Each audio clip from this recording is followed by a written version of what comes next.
Почитувани, економијата е пред колапс. Погрешните и неодговорни политики на Социјалдемократскиот сојуз почнаа да се одразуваат со негативни показатели. 300.000 пензионери нема да го добијат планираното и најавено покачување на пензиите од 5%. Министерката Мила Царовска се обиде да ги изманипулира пензионерите дека пензиите ќе им пораснеле за преку 2100 денари. Со септемвриската исплата ќе се уверат пензионерите дека пензиите ќе се зголемат за само 180 денари месечно, наспроти планираното зголемување од околу 650 денари, сума за која што ВМРО-ДПМН во континуитет им ги зголемуваше пензиите на месечно ниво или околу 7500 денари на годишно ниво. Почитувани, наместо да расне просечната плата, почна да паѓа со доаѓањето на неспособната влада на Зоран Заев. Државниот завод за статистика вчера соопшти дека има намалување на бруто и нето платата во јуни во однос на мај. Ова е прво намалување на бруто и нето платата на месечно ниво по подолг период.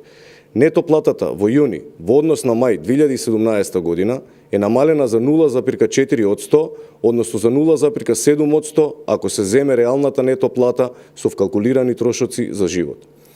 Така, ако во мај просечната нето плата изнесувала 22.889 денари, во јуни истата изнесувала 22.808 денари.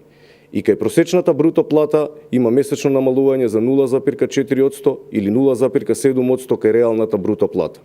Така, ако просечната бруто плата изнесувала 33.640 денари во мај, во јуни таа е намалена на 33.509 денари. Почитувани, денес сме сведоци и на други лоши информации. Се доцни со исплатата на паричниот надомест кој им следува на невработените лица. Корисниците на паричен надомест, кои досега редовно ја добиваа исплатата заклучно со 20 во месецот, овој месец се уште ги немаат добиено средствата. Што е најтрагично, Социјалдемократскиот сојуз продолжува да најавува и турка политики кои се спротивни на интересите на граѓаните и ќе предизвикаат уште поголема штета. Функционерите на Социјалдемократскиот сојуз најавуваат зголемување на старосната граница за пензионирање, а продолжуваат да ја промовираат и идејата за зголемување на придонесите, што директно ги загрозува компаниите кои ќе мораат да плаќаат повисоки придонеси по работник.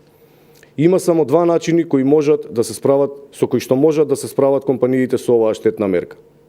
Едниот е со исплаќање на досегашните бруто плати и намалени нето плати за онолку колку што ќе биде покачувањето на персоналниот данок, со што трошоците за компаниите ќе останат исти, но ќе се намали заработката на вработените. И вториот случај е работодавачите да плаќаат повисоки придонеси и на работниците да им ја исплаќаат истата нето плата, која што претходно ја земале, со што ќе се зголемат трошоците во компаниите. Наместо средствата компаниите да ги вложат во развој и унапредување на производството, ќе бидат принудени тие средства да ги депонираат во буџетот.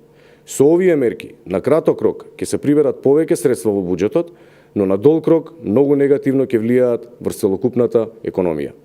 Компаниите ќе бидат принудени да ги покачат цените на своите услуги, со што ќе станат помалку конкурентни на пазарот. Наместо да им се помогне со активни мерки за зголемување на конкурентноста, се оптоваруваат со дополнителни издатоци за зголемување на придонесите за здравствено и пензиско осигурување.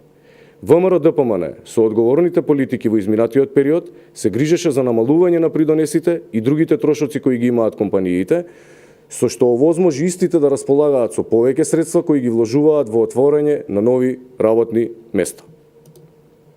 Со ваквата политика, Социјалдемократскиот сојуз и компаниите ќе се борат да ги задржат своите вработени, наместо да размислуваат за проширување на своите капацитети. Граѓаните знаат, а сега имаат и прилика да го почувствуваат како Социјалдемократскиот сојуз се грижи за нивните интереси и затоа на локалните избори ќе ја казнат Социјалдемократскиот сојуз и низините штетни политики. Благодарам.